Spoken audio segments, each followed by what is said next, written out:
फरमाए। रस्म और रिवाज को आमतौर से हमने अपने लिए बहुत ज़्यादा पसंद किया है और शरीयत को हमने बहुत नापसंद किया है। जहाँ रस्म का और शरीयत का टकराव होता है आम तौर से वहाँ हम शरीयत को नीचे और रस्म और रिवाज को ऊपर ले आते हैं।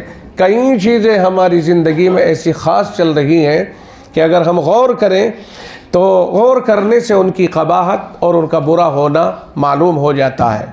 जैसे मिसाल के तौर पर ईद के मौके पर ईदी की रस्म है।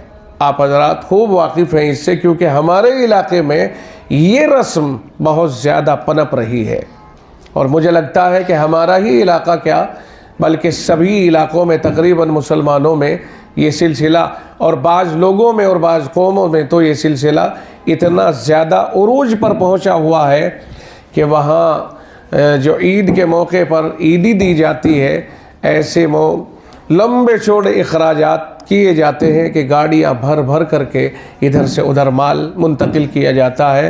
हालांकि गरीब परेशान हमारे पड़ोस में हैं, लेकिन हम अपनी रस्म को अदा करने में अपनी बेटियों के यहाँ, अपनी बहनों के यहाँ, अपनी फूफियों के यहाँ ईदी पहुँचाने में लगे रहते हैं। चाहे वो फूफी या बहन या अपनी बेटी कितनी ही मालदार क्यों ना सही हो, और चाहे ये बाप या ये भाई जो बहन को दे रहा है या ये भतीजे जो फूफी को ईदी पहुंचा रहे हैं, चाहे ये बेचारे कितने ही कमज़ोर और टूटे हुए क्यों ना हो, लेकिन बस ये रस्म ऐसी बना ली गई कि इस रस्म पर हम इतने जम गए कि हाल कुछ भी हो, मौका कुछ भी हो, हमें इस पर अमल करना ही करना है। आपके सामने हो सकता है ये मसला नया आ रहा हो और आपने इस मसले के ऊपर हो सकता है तफसीली गुफ्तगू ना सुनी हो, लेकिन आज मैं इस मसले की आपके सामने वजाहत कर दूं और न जाने कितने लोग वो हैं जो बेइंतहा परेशानी का वक्त गुजार रहे हैं, लेकिन उनके ज़िम्मे है कि उनकी बेटी है या उनकी बहन है या उनकी फूफी है, उनके ज़िम्मे है कि वो उसको ईदी पहुँचाएँ।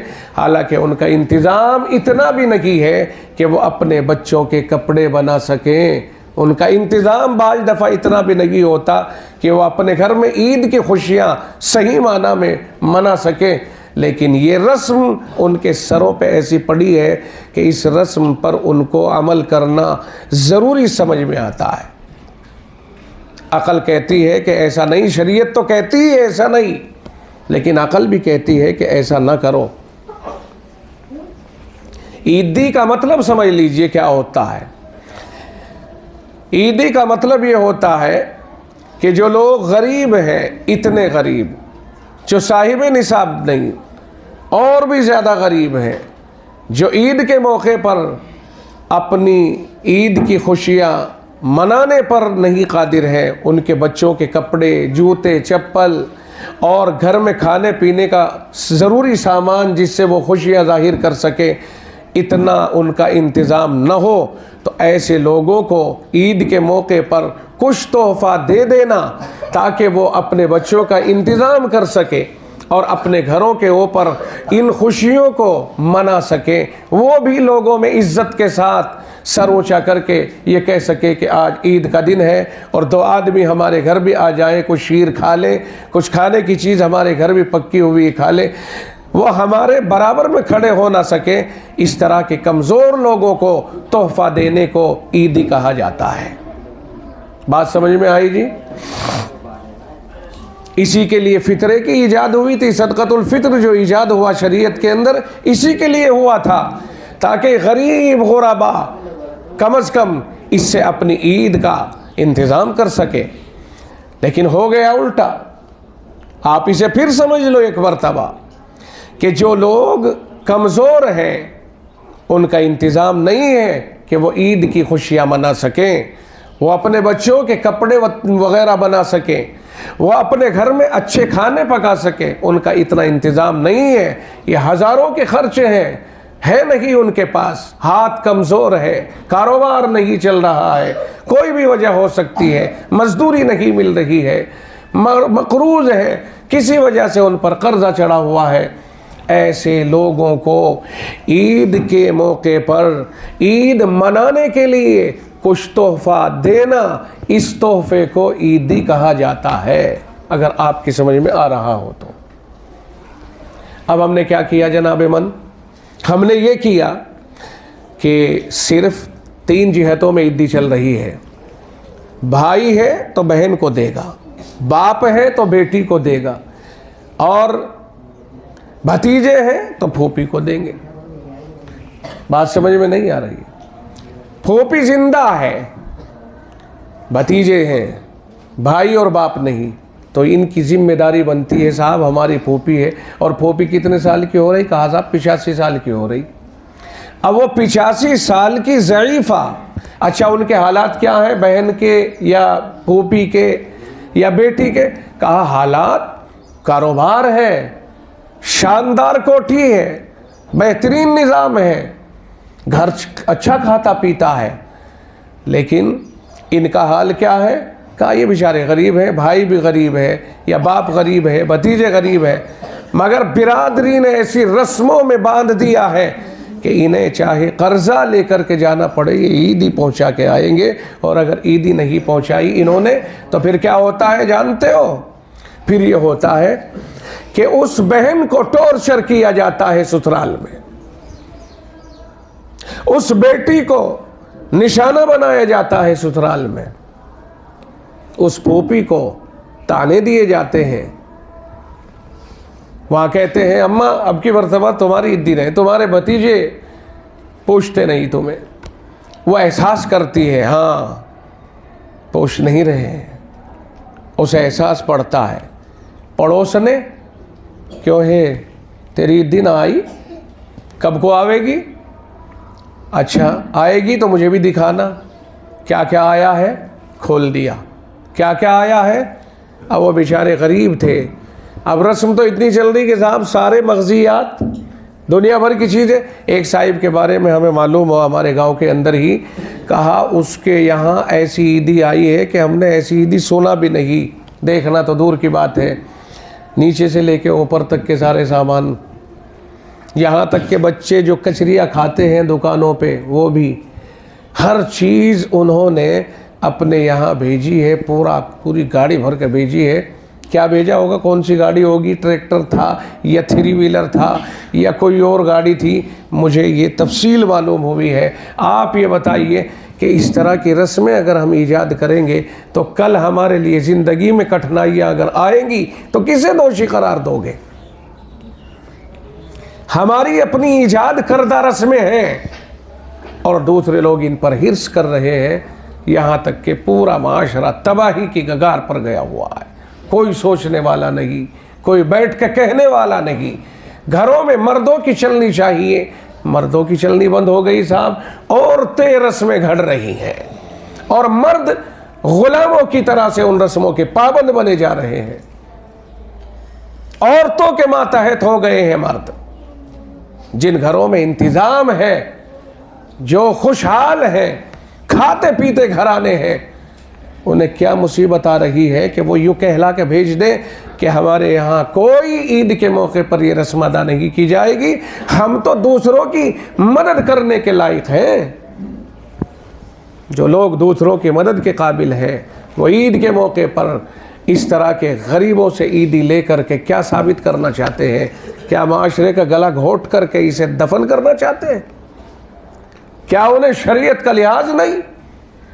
क्या उन्हें खुदाई कुदरत पर यकीन नहीं? अल्लाह ने गरीबों की मदद करने का हुक्म फरमाया है अमीरों के लिए। खूब सुन लीजिए, अगर बहन मालदार है, अगर फूफी मालदार है, अगर बेटी मालदार है और ये ससुराल वाले कमज़ोर हैं, तो बेटी की जिम्मेदारी बनती है कि वो अपने बाप को ईद के मौके पर और वैसे भी दीगर मौक़ों के ऊपर भी, क्योंकि औलाद की जिम्मेदारी बनती है कि वो अपने माँ बाप के साथ उसने सलूक करे, और बेटी भी औलाद में शामिल है। सिर्फ बेटा ही नहीं कि बेटों के ऊपर सारे घर की जिम्मेदारियाँ और बेटियों के ऊपर कोई जिम्मेदारी ना रहे, और लोग के ये कहने के लिए ये कहने लगे कि साहब बेटियों का जो खाएगा वो तो गल जाएगा, वो तो सड़ जाएगा। ये कहां से निकाला है हमने?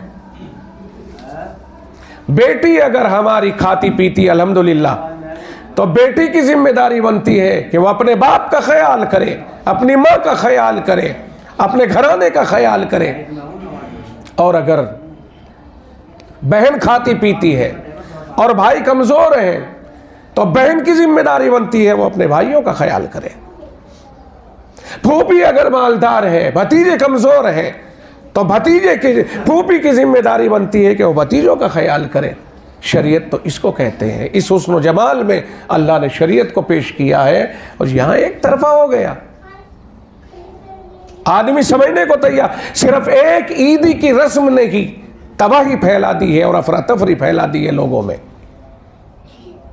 लोग रो रहे हैं, लोग परेशान हैं, लेकिन माशरा है कि रहम करने को तैयार नहीं है। कोई बहन, कोई फूफी, कोई इस तरह की, वो ये कहने को तैयार नहीं कि नहीं भाई मेरी तरफ से आप मुतमईन रहें, ऐसा कुछ नहीं कि मेरे लिए तुम लाजिम समझो, नहीं, बिल्कुल। हाँ, अगर अल्लाह ने इन अमीरों को गरीब बना दिया और भिखारी बना दिया, तो क्या करेंगे ये अमीर? आज जो लोग गरीब रिश्तेदारों से ईदियां मांग रहे हैं, वो अगर ईदी के सही हकदार बन गए और खुदा ने उनके अंदर गुर्बत डाल दी और हाथ में भीख का कटोरा दे दिया, तब है वो सही हकदार ईदी के कि साहब अभी नहीं ईदी दी जाए क्योंकि ये गरीब हो गए, कटोरे हाथ में आ गए। क्या खुदा से ऐसी तवक्को रखते हैं कि खुदा हमें ऐसा बना दे? बात समझ में आ रही है, नहीं आ रही है? अकल से काम लें। रस्मों के ऊपर और शरीयत के ऊपर, दोनों के ऊपर अमल करने के लिए अल्लाह ने अकल भी तो दी है कि देख लो शरीयत की खूबी अकल से समझ लो, और रस्म और रिवाज की तबाही अपनी अकल से समझ लो। फ़र्ज़ कर लो 4 बेटे हैं हमारे, 4 बेटों की चारों दुल्हने हैं, चारों के यहाँ से ईदियाँ आ रही हैं। साहब सास का जोड़ा है, ये ससुर का जोड़ा है, शौहर का है, ये मर गई जो सास उसका भी है, कब्र में पहनने जा रही है, कहा जाओ जी मस्जिद में दे दो, मस्जिद पहनेगी इसे? हद हो गई। नाजायज तरीकों के ईजाद करने में हम रात दिन आगे बढ़े जा रहे हैं। वो परदादा मर गया था जी, उसका भी जोड़ा है, जिंदे नंगे फिर ले, और परदादा कब्र में पड़ा, जोड़ा उसका जा रहा, क्योंकि रस्म है। अजीब बेहंगम बात है, अजीब शरीयत का मजाक है। ये सूरत हाल सिर्फ एक सिर्फ ईदी की कबाहत मैंने बताई है आपको कि हकदारों को ईदी जानी चाहिए, जो हकदार नहीं है उनकी ईदियाँ बंद होनी चाहिए, और वो ईदियाँ जो हकदार नहीं है वहाँ से रोको और हकदारों को तलाश करो, और देखो मोहल्ले में तुम्हारे कौन गरीब है, देखो रिश्तेदारों में तुम्हारे कौन गरीब है। और भी तो रिश्तेदार होते हैं, और भी तो रिश्तेदार होते हैं भाई, देखो कौन इस लायक है, तहकीक करो। मोहल्ले में रहने वाले, चाहे वो बिरादरी कोई भी है, इससे कोई मतलब नहीं है, मुसलमान है, वो कौन है परेशान हाल, जितना अपने से हो सके उसके घर तोहफा पहुंचाए, तहकीक करके। ये है ईदी, इसको कहते हैं कि हाँ आपने और हमने शरीयत पे अमल किया, और अगर बस एक रस्म चली जा रही है, एक रस्म चली जा रही है, बस यूं ही हवाएं चल रही है, तो इसको खुदा का मुकाबला और खुदा की बगावत कहेंगे, और खुदा के दीन की बगावत कहेंगे। अगर आपको ये बात समझ में आ गई हो और ये मसला आपकी नॉलेज में बैठ गया हो, और सही माना में आपने इसे ठंडे दिल से सुना हो, सिर्फ यूं नहीं कि लो साहब एक मौलवी साहब आ गए, पता नहीं क्या बक रहे भाई, यार इन्होंने एक नया मसला उठा दिया, वो ईदी आ जाया करे थी, ये उसके ऊपर भी। मैं ईदी का दुश्मन नहीं हूँ, मैं कहता हूँ ईदी दो, मगर हकदार को दो, हकदार को दो, जिम्मेदारी का एहसास करो। ये बहनें अगर मालदार हैं और भाई कमज़ोर हैं और गरीब हैं, गुर्बत के मारे हैं, तो इन बहनों के हाथ टूट गए क्या अपने भाइयों की मदद करते हुए? ये बहनोई क्या अपनी ससुराल वालों की मदद नहीं कर सकता? सगे भाइयों की मदद नहीं हो रही है, दुनिया पे लुटाया जा रहा है, सगे भाइयों को नज़रअंदाज किया जा रहा है। आज सियासी नेता हमारे यहाँ 10-20 हज़ार रुपये उठा देंगे और मेरे भाई की हालत मैं अपनी आंखों से देखते हुए 2 रुपये अपने भाई को मदद नहीं पहुंचा सकता हूं, और अगर मदद करूंगा 100 एहसान चढ़ाऊंगा उसके ऊपर। और फिर भी हम तो समझते हैं कि भाइयों में तो बहुत गनीमत है, लेकिन ये जो हमारे घरों में औरतें आमतौर से, हमारी जो बीवियां हैं आमतौर से कह रहा हूँ, सब नहीं, आमतौर से, ये चूँकि दूसरा खून है, ये हमारा खून नहीं है। हमारा और इनका सिर्फ एग्रीमेंट है निकाह के ज़रिए। पता नहीं किस ख़ानदान की हो, पता नहीं किस ख़ानदान का, अल्लाह ने दोनों का जोड़ मिला दिया। बात हो गई कि साहब तूने कबूल कर लिया, मैंने कबूल कर ली, हो गया काम के साहब। ये डीएनए हमारा नहीं है, आमतौर से ऐसा होता है। अगर ये फटवा डालने की कोशिश करे तो हमारा भाई तो एक माँ के पेट से पैदा हुआ है, हमने तो एक माँ का दूध पी करके परवरिश पाई है, हमने तो एक गहवारे में खेल करके अपना वक्त गुजारा है। आज हमारा भाई हमसे जुदा हो रहा है किसी की वजह से। अगर मैं भाई को कुछ देने जाऊंगा, क्या कर रहा है, क्यों दे रहा है, हम नहीं देने देंगे। अरे तू कौन होती है मेरे और मेरे भाई के बीच में दखील बनने वाली? मेरी माँ ने बिना फर्क के एक ही छाती से हम दोनों को दूध पिलाया था, तो कौन होती है? हम दोनों एक जिस्म के से निकले हुए 2 जिस्म नज़र आ रहे हैं, मगर उसी एक जिस्म से हमारा दोनों का रिश्ता है, हमारा दोनों का ताल्लुक़ एक ही जिस्म से है। तो कौन है हमारे दरमियान में ये फट डालने वाली? मुँह में ज़बान नहीं रही हमारे? क्या हम अपने घरों में इतना कंट्रोल नहीं कर सकते? क्या हम अपने भाई बंदों में इतना प्यार मिल बैठ करके नहीं बांट सकते? दुनिया हमारी दुश्मन बनी जा रही है। आज हमारे ऊपर इतना अंकुश कसा जा रहा है, चारों तरफ से घुटन में मुब्तला होने पर हम मजबूर हैं, हम घुट गए, घुट के जीने पर मजबूर हैं। मगर ये खुदाई कोड़ा है, ये खुदाई फैसला है, ये आसमानी फैसले हैं। जब दुनिया वालों पर रहम करोगे, खुदा का रहम उतरेगा। जनाब रसूल अकरम सल्लल्लाहु अलैहि वसल्लम ने फरमाया, इरहमू मन फिल अर्द यरहमकुम मन फिस समा। तुम ज़मीन वालों पर रहम करो, आसमान वाला तुम पर रहम करेगा। और सुनो, ज़मीन वालों में तो सारी ज़मीन पड़ी है, मगर रहम तुम्हारा पहले अपनों से शुरू होना चाहिए। जो ज़रूरतमंद है वहाँ तक पहुँचे, मगर अपना अगर ज़रूरतमंद है तो पहले उसको देखो। मेरा भाई परेशान है, मछली की तरह तड़प रहा है, और मैं दुनिया पे खर्चे कर रहा हूँ, मैं दोस्तों को लेके होटलों पे जा रहा हूँ, मेरे बच्चे दाल मुयस्सर नहीं और दोस्तों के साथ होटलबाजी कर रहा हूँ। ये चीज़ें हैं जो देखने की हैं, इसके ऊपर गौर करने की ज़रूरत है। उम्मीद है कि इस मसले से आप पूरी तरह वाकिफ़ हो गए होंगे और आप इंशाअल्लाह इसके ऊपर पूरा अमल करने की कोशिश करेंगे। और इस तरफ से ज़्यादा अमल होगा कि जैसे हमारी बहनें हैं, अगर वो गुंजाइश वाली, खुदा उनके जहन में डाले कि वो अपने भाइयों पर तरस खाएं। अगर हमारी बेटियां गुंजाइश वाली है, बाप गरीब है, खुदा बेटियों के दिल में रहम डाले, और हमारे दामादों के कि वो अपने ससुरालियों पर तरस खाएं। ये एक तरफ से चलता है। अल्लाह ताला हम सबको सही समझ अता फरमाए और ईद की मुबारकबादियाँ आप सभी के लिए। अल्लाह ताला आप हज़रात को ईद के मौके पर हर तरह की खुशियों से माला माल फरमाए। वमा अलैना इल्लल बलागुल मुबीन। अब ज़रा सा ईद की नमाज